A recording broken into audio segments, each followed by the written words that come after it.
тоҷикистон сарзамини коҳсор аст, манбаи нур, макони мардумони озодарӯзгор ва тамаддунофар буда, созандагию бунёдкорӣ пешаи меросии мост.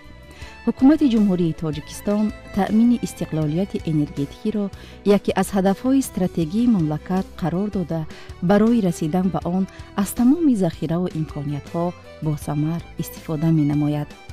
дар замони соҳибистиқлолии тоҷикистон инфрасохтори энергетикии мамлакат куллан тағйир ёфта, бо татбиқи як қатор лоиҳаҳои сармоягузорӣ имконият фароҳам гардид, ки дар ҷумҳурӣ низоми ягонаи энергетикӣ таъсис дода шуда, бо барқ таъмин намудани соҳаҳои иқтисоди миллӣ ва аҳолӣ пурра аз истеҳсолкунандагони дохилӣ бароҳ монда шаванд.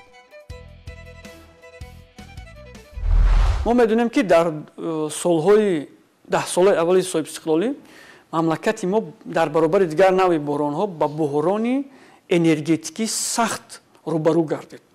ва худи пешвои миллат дар китобашон уфуқҳои истиқлол менависанд, ки ҳолатое мешуд, ки дар давоми як шабонарӯз мардуми мо 2 ё 3 соат барқ мегирифтанд. ҳатто дар баъзе маҳаллаҳо умуман барқ намегирифтанд давоми шабонарӯз.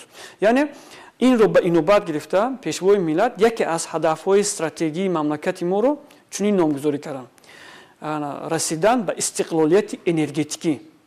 ва дар чунин як ҳолати бисёр ҳассосу мушкил албатта моро зарур омад, ки аз имкониятҳои гидроэнергетикии худ истифода барем, то ки аз буҳрони бебарқӣ, аз буҳрони энергия раҳоӣ ёбем ва ба истиқлолияти энергетикӣ рафта расем. нангу номуси миллати мо зери роҳбарии пешвои миллат боло гирифт ва мо ҷиддан пайи сохтмони нергоҳи барқии обии роғун шудем.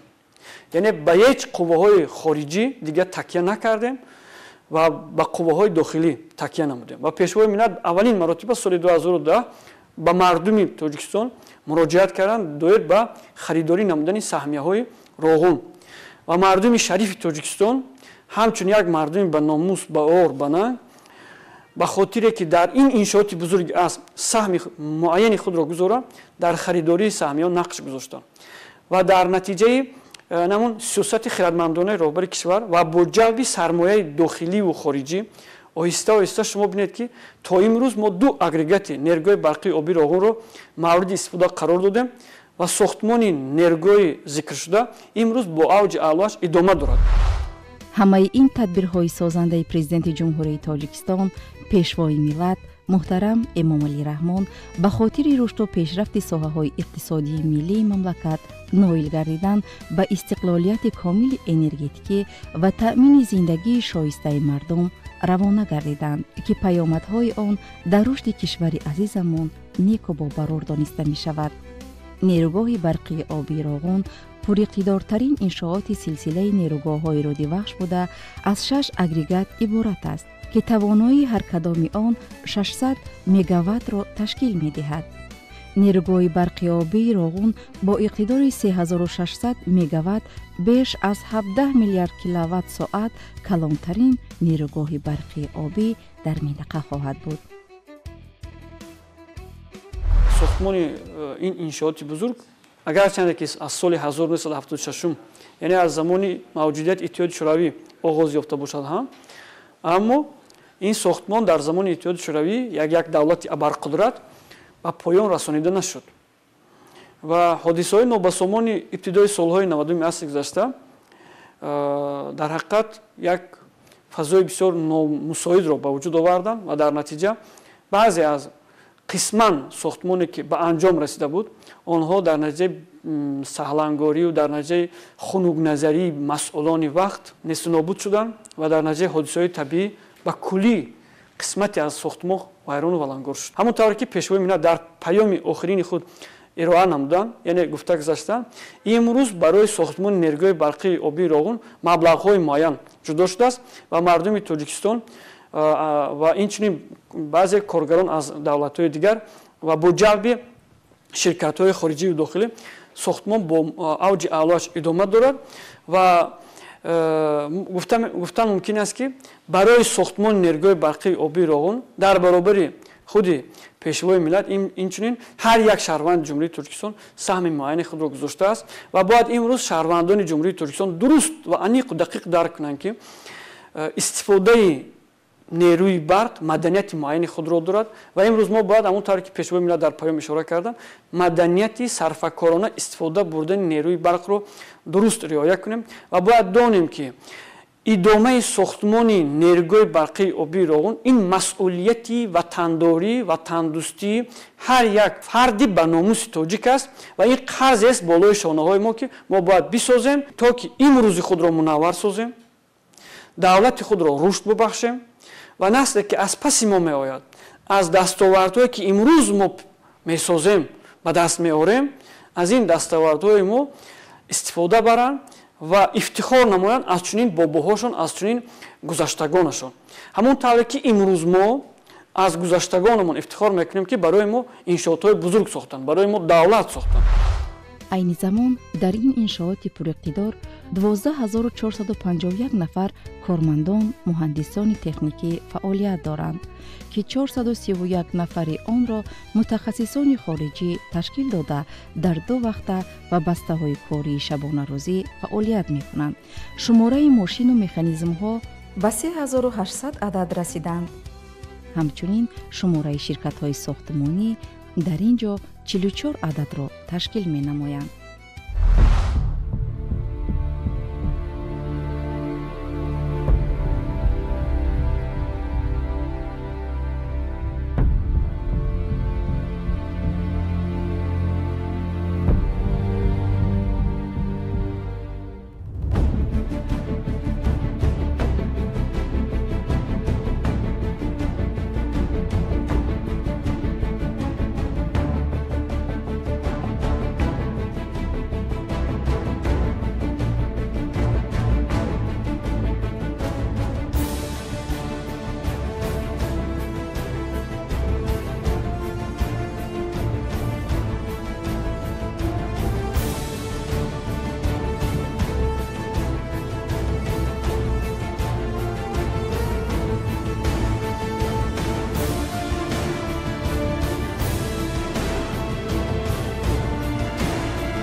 толоре ки айни замон мо ҳузур дорем бинандаҳои гиромӣ ин толори машинаҳо ба ҳисоб меравад.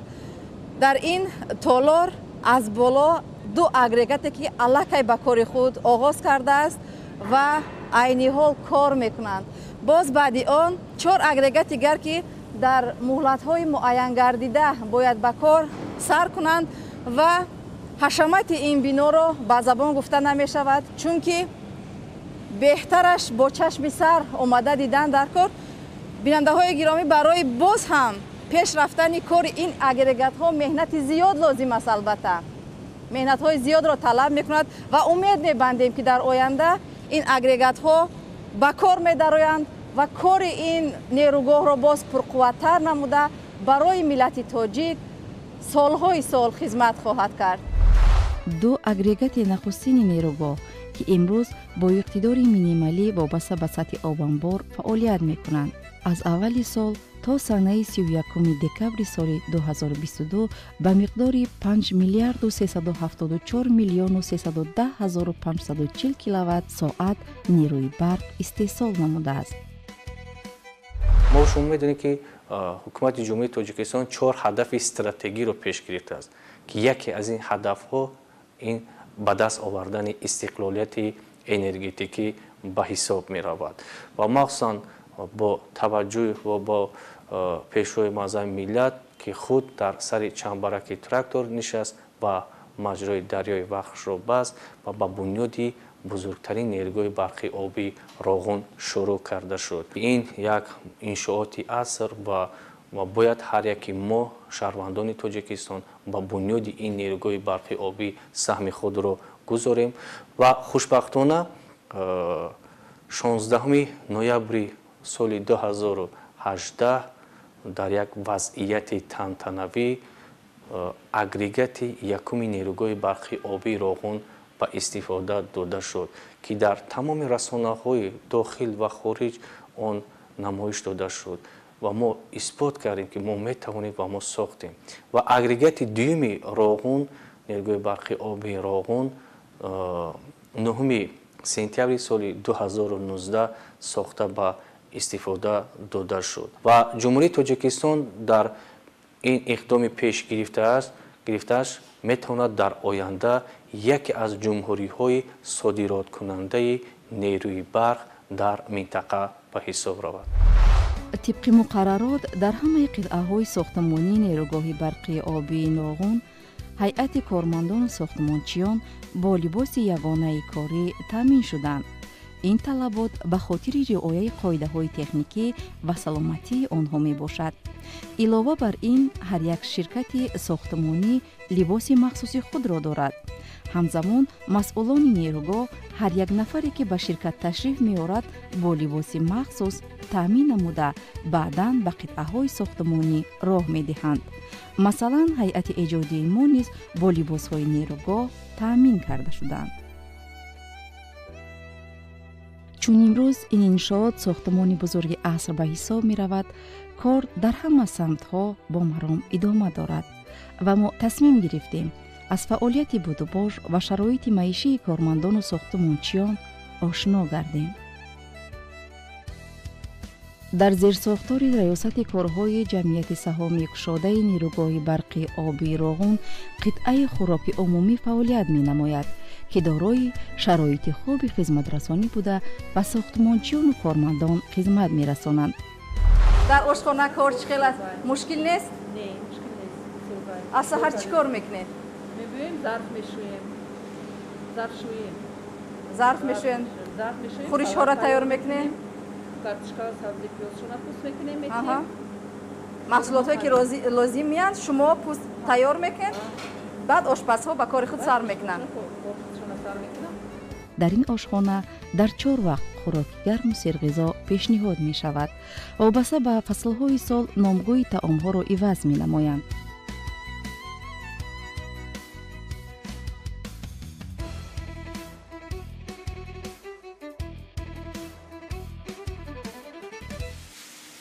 در مردم ما میگویند که گندیش را هم کشد قصاب کشد، برای اینکه راه اصول آن را میداند. ما امروز از اکای سایمراد تیار کردن آش بسیار یعنی حجما کلان را میآموزیم، هم برای کارمندان تیار میکنیم هم در تجربه خود میآموزیم، شاید یگان وقت در کار شود. این چنین در این بنا چاره‌بینی‌های فرهنگی و جوامع‌ها گذرانیده می‌شوند. در آشخانه 3 آشپز و 5 نفر کارمندان فعالیت دارند که اکثر آنها را زنان تشکیل می‌نمایند. ما نیز تصمیم گرفتیم که سهم خود را در این انشاءات گذاشته باشیم و کوشش کردیم که در آماده نمودن طعام‌ها و آنها کمک نماییم. وقتی که آش کلان پختنی می‌شود، بعضی آشپزها از روی کشش آب برنج می‌فهمند که چگونه برنج است. اگر برنج نشناسم باشه که من آبش می‌ریزم و بعد آبش با کشتر می‌گیرم کمتر شد برای که یکی خطا نکنم.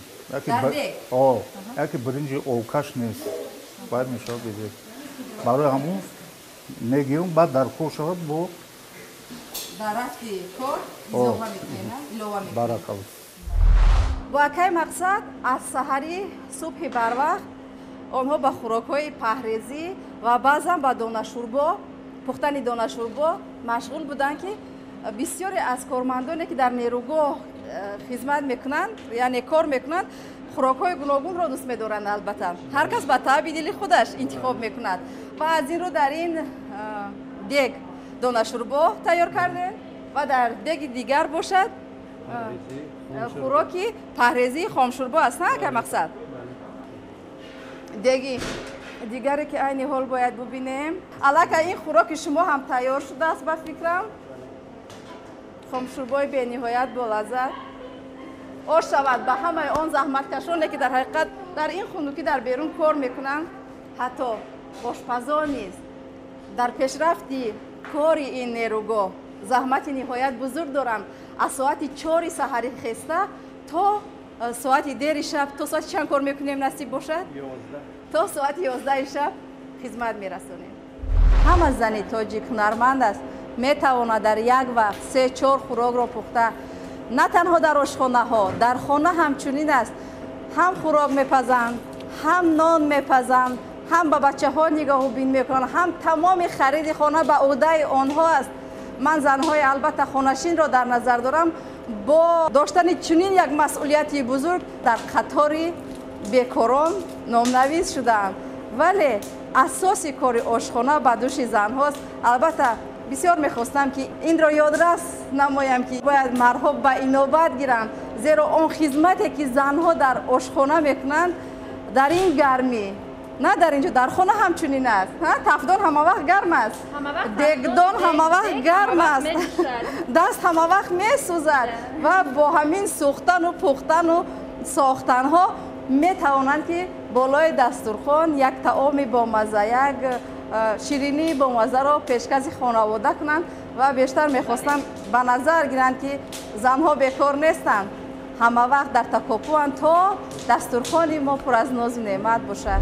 زمستان است بیننده های گرامی از سرآشپز سرکرده تا کارگر عادی کوشش میکنند که در روی خط نامگوی خوراک های سرغذا سرروغن و سرگوشت را پیشنهاد کنند و وقتی که در بیرون فصل تغییر می‌یابد یعنی در فصل‌های تابستان خوراک‌های آنها باز نامگویشان دیگر می‌شوند وابسته به فصل‌های سال عوض می‌کنند و دائما میزاجان را انتظار هستند.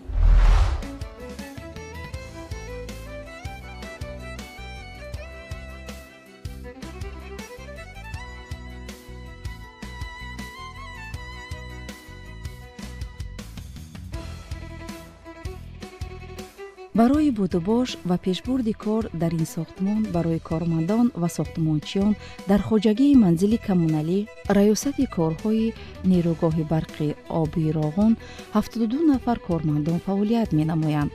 خوابگاه رقمی 3 که در میدانچه 2 جایگیر بوده از 5 بنا عبارت است و مرکز گرمیدهی تامین است که 285 نفر عین زمان استقامت دارند. از آن 24 نفرشان را بانوان تشکیل می نمایند. جهت استراحت و فعالیت کارمندان و ساختمانچیان حجره های گرم دارای کتهای خواب و برای استراحت آنها همه شرایط ها فراهم آورده شده است. اینچنین در این بنا حمام و بناهای خدمت رسان عمل می نمایند. حجره ها تازه و آزاده بوده برای نگهداری حالت های سانیتاری و گیگینی فراشان در 2 بست کار می کنند. در خواجگی منزلی کمونالی ریاست کارها 72 نفر کارمندان فعالیت میکنند. از اینها کماندانتان، چلانگران برق، چلانگران قبور، 2 ریدگر، کفشرگران، فراشان و حولران میباشند که اساس وظیفه ما خدمت رسانی، تازگی خوابگاه ها واگذار شدگی است. در عهده کارگران ما همه اون وظیفه هایی که به آنها واگذار کرده می شود سری وقت اجرا می کنند. از بالای کار آنها کماندانت‌ها نظارت می برند. این زمان در خوابگاهی که ما حاضر دیدن داریم خوابگاه کارگری می باشد. برای مردان و زنان علایده خوابگاه جدا کردگی است که برای اینها شرایط خوب زمانوی فراهم آوردگی است. барои сари вақт ба кор рафтану дар басти шабона фаъолият намудани сохтмончиён автомашинаҳои махсус аз рӯи реҷаи корӣ кормандонро сари вақт ба маҳалли кор мерасонанд ва сари вақт ба анҷом расонидани кор ба хобгоҳ бармегардонанд.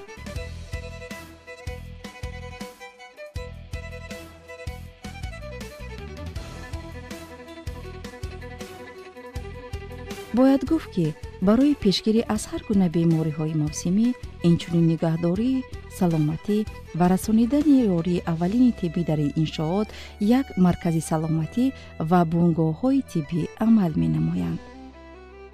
маркази саломатии нерӯгои барқии оби роғун дар назди майдончаи сохтмони рақами 1 сохтмони нерӯгои барқӣ ҷойгир буда аз 32 нафар корманд ки аз инҳо 6 нафар табибон 17 нафар кормандони муоинаи тиб 8 нафар ронандагон ва 2 нафар фарошон фаъолият мекунад. маркази саломатии нерӯгои барқии оби роғун ба ҳамаи кормандони сохтмон хизмати шабонарӯзӣ мерасонад. дар 2 басти корӣ кор мекунанд кормандон.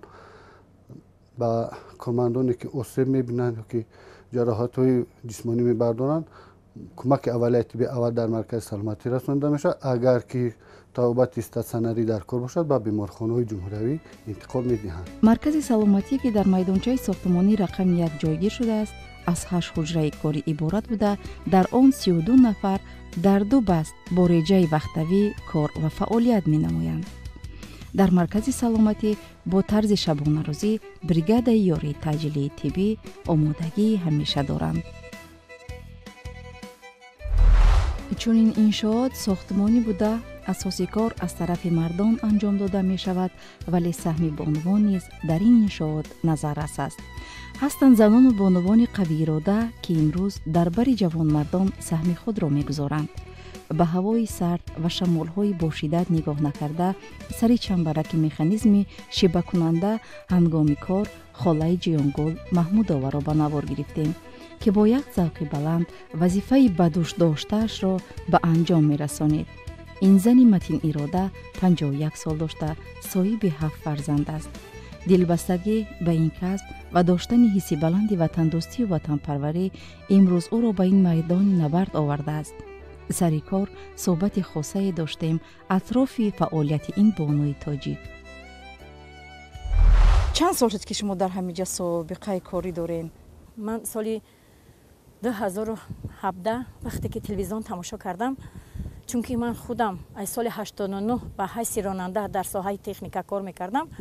кадом номуди техника? техникот Т28, Т28 хат4, МТЗ, ЮМЗ, экскаватор, хундай инора ман айхид кардагӣ будам, кор мекардам.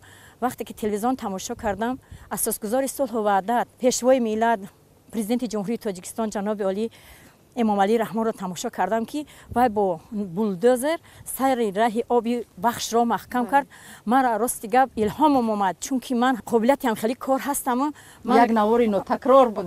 бале ман довталабона ман ба аз рӯи шавқ ҳавасе ки ман президентро тамошо кардам, ман ба ин нерӯгои барқии оби роғун омада кору фаъолият карда истодам.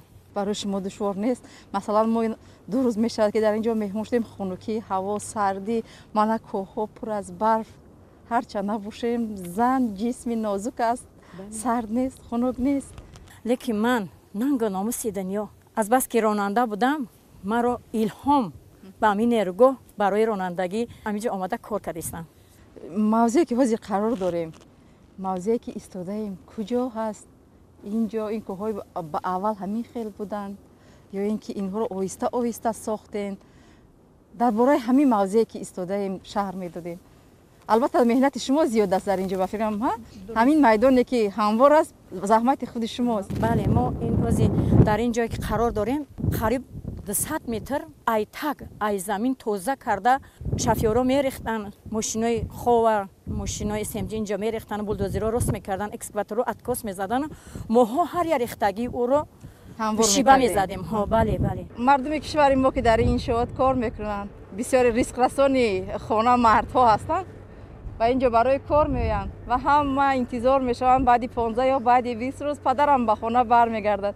фарзандони шумо шуморо чӣ хел пешвоз мегиранд. вақте ки кор да мебиём ҳамаамуно ай қафои ма баромада хай очаҷон гуфта мара гусел мекунанд ҳар як бистуми ҳар як моҳ да айми бистум то 10 моҳи дигара ма дар ҳақиқатан то соати 12 рӯз то нисфи рӯзӣ ма кор мекунам баъди аю баъд ба хона мерам вақте ки ба хона мерам аллакай ай саҳар уно раҳи мара нигоҳ карда мошин истод наистод аллакай ҳамаи хонагиҳо ҳамин давида мара пешвоз мегирам. бале ман фикр мекунам ки ҳамин дар назари ҳамин кӯдакои ма ки солҳои сол ман набудастам инҷа.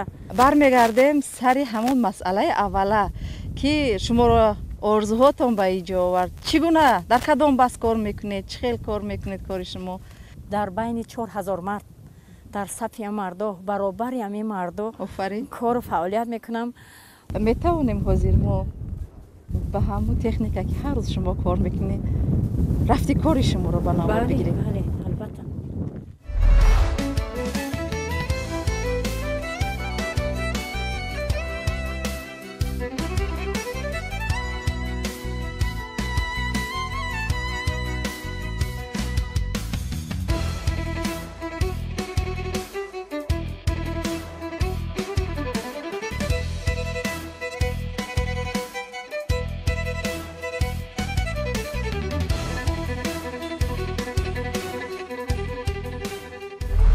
бисмиллоҳи раҳмони раҳим.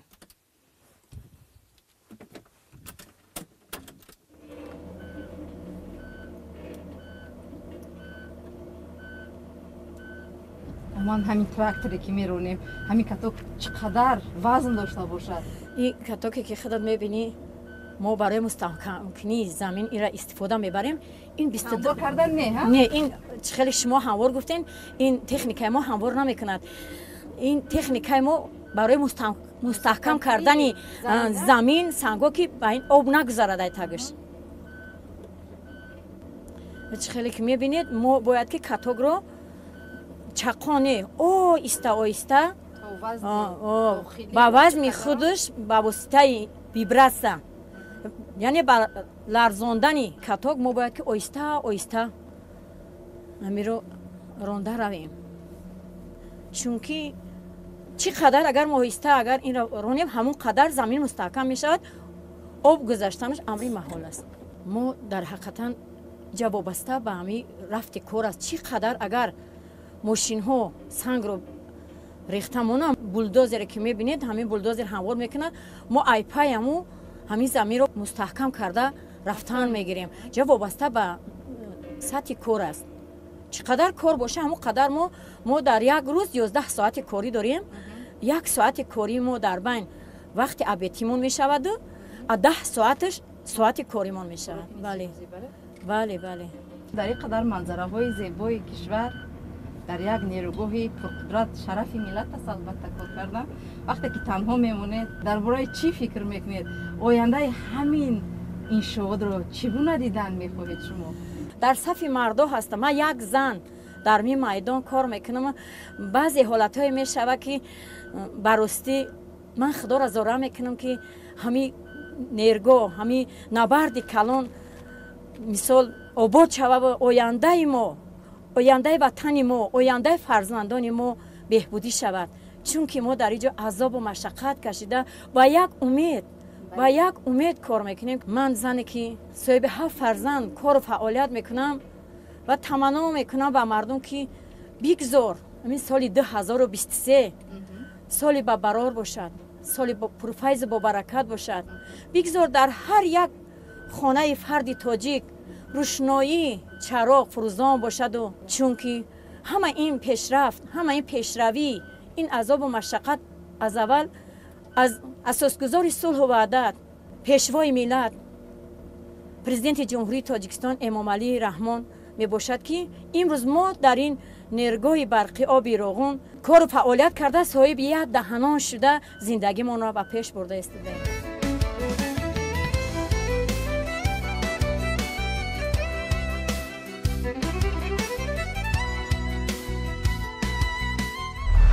барои идора кардани чунин машинаҳо чӣ қадар вақт дар кор аст ки омӯзи мақсад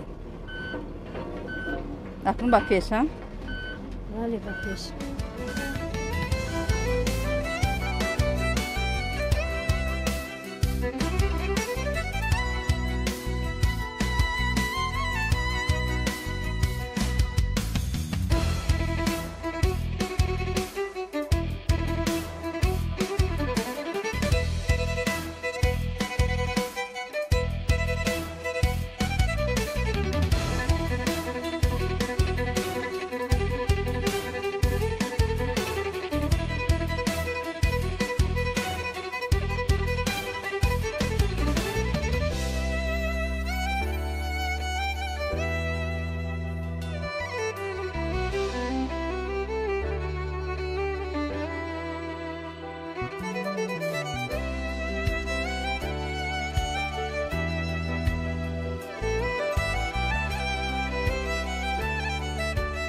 ташаккур барои суҳбати самимиятон, вале бовар кунед ҳам як кайфияти хос дошт рондани ин трактор ва ҳам хеле мушкил аст. ман аллакай монда шудам. маро суроғ карда омаден. барои шумо як ҷаҳон ташаккур. ногуфта намонад ки саҳми бузурге ки имрӯз занону модарон дар ин иншооти бузурги давр мегузоранд кам нест. инчунин фаъолияти онҳоро дар толори мошинаҳо, ошхонаҳо, хоҷагиҳои коммуналӣ, хизматрасонии тиббӣ аз фароши оддӣ сар карда барои пешбурди кори иншоот боиси ифтихор аст. мо дар ҳақиқат миллати сарбаланду тавоноем. қарзи фардии ҳар як нафари мост пеши виҷдон, пеши ватани азиз ки тавонем ин иншооти бузургро то ба охир расонем.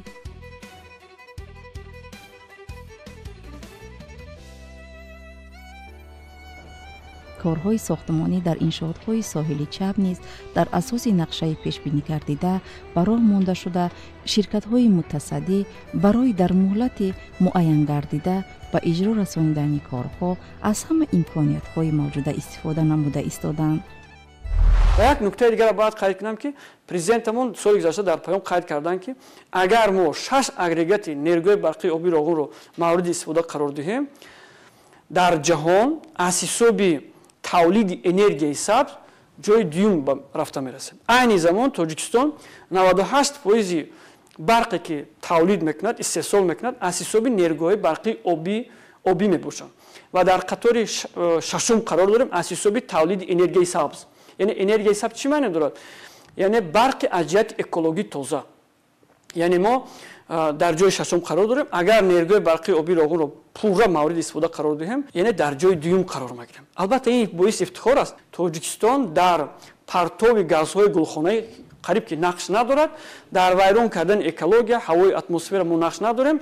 бинобар ҳамин сабаб мо имрӯз бояд кӯшиш кунем ки ҳамин нерӯгоҳомон аз ҷумла нерӯи барқии оби роғунро сари вақт мавриди истифода қарор бидиҳем, ҷиддан машғул шавем ва агар касе ҳам дасташ намерасад барои нерӯи барқӣ сохтмони ҳамин нерӯгоҳ лоақал сухани сабз бояд бигӯяд. талқӣ кунад андешаи зеборо, талқӣ кунад андешаи созандагиро дар байни наслҳои имрӯза, то ки онҳо ҳам дар вуҷудашон, дар ниҳодашон ҳамин умеди сабз тавлид шавад ва муҳаббат нисбати чунин иншоотҳо пайдо кунанд ва барои сохтмони ин нерӯгоҳ ҷиддан машғул шаванд. сохтан, саҳм гузоштан дар ҳамин нерӯгоҳ ин нишонаи ватандорӣ аст.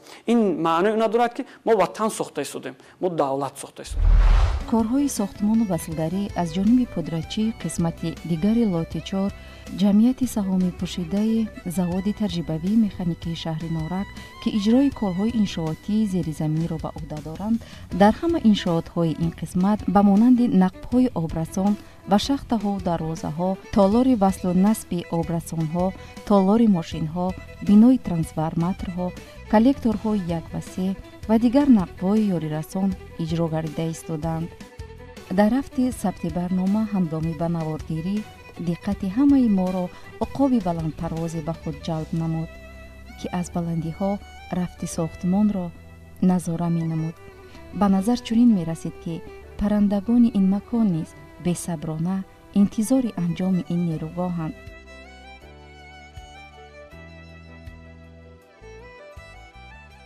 айни замон бинандаҳои гиромӣ, мо дар қисмати сарбанди ин нерӯгоҳ қарор дорем.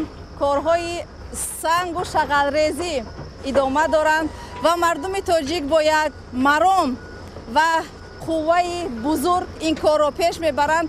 حتی در آن بلندی هایی که نهایت خطرناک است آنها کار میکنند. با گرمی و سردی هوا نگاه نکرده یک مرام کار را ادامه میبخشند و آرزو هم میکنند که این نیروگاه تیزتر به پایان رسد و آرمان های آخرین ملت تاجیک جامعه عمل پوشد. در این راه ما به آنها کامیابی، بردباری و به هر نفری که در اینجا سهم اندک خود را گذاشته است جهانی سپاس تمنا میکنیم. بیننده گرامی، نمیدانم من به شما تا کدام اندازه رفتی این ساختمان بزرگ را فهمانده توانستم، زیرا این انشاءات یک میدان بزرگ معجزه است. هرچند با متخصصان از کارگر عادی تا نفران مسئول این انشاءات صحبت داشتیم و معلومات هم گرفتم، باز هم چیزی را فهمیده نتوانستم. این را من صدقاً اعتراف میکنم، زیرا آن چیزی را که با چشم سر در این انشاءات میبینی با عقل انسانی راست نمی آید.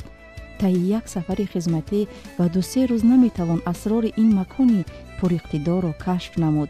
راهها، نقبها، میدانها، تکنیکهای پر اقتدار، مهندس و کارگر و ساختمانچیان همه دست اندر کارند. باوری کس نمی آید که در دل سنگ در قهر کوه شهر ساختند و با دیدن این منظره ها با حس بلندی ملی می توان گفت که ما ملتی تواناییم. ما تمدن خود را در قهر 100 ساله ها داشتیم و بنیادکاری و آبادکاری مرام ماست و باشد که با انجام رسانیدن این انشاءات بزرگ است بار دیگر ثابت سازیم که ما ملت بزرگ و استقلال ما بنیاد یک کشور بزرگ صاحب استقلال تاجیکستان است. امسال سالی نور است، سال پر از سرور است، چشمی حسود دور است از اتحاد تاجیک. امسال عشق باز مجنون به فکر لیلاست، دلها پر از تمناست از اتحاد تاجیک.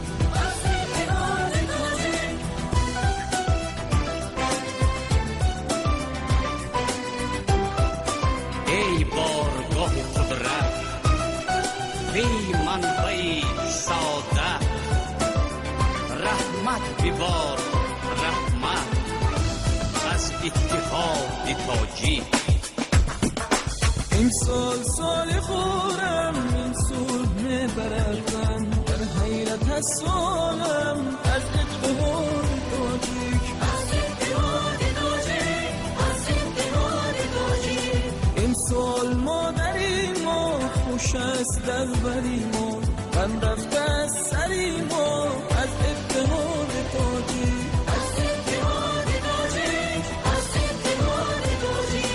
امسال سال مرد است، مردانه میدیغت است، تاجیک شده زبردست از اتحاد تاجیک.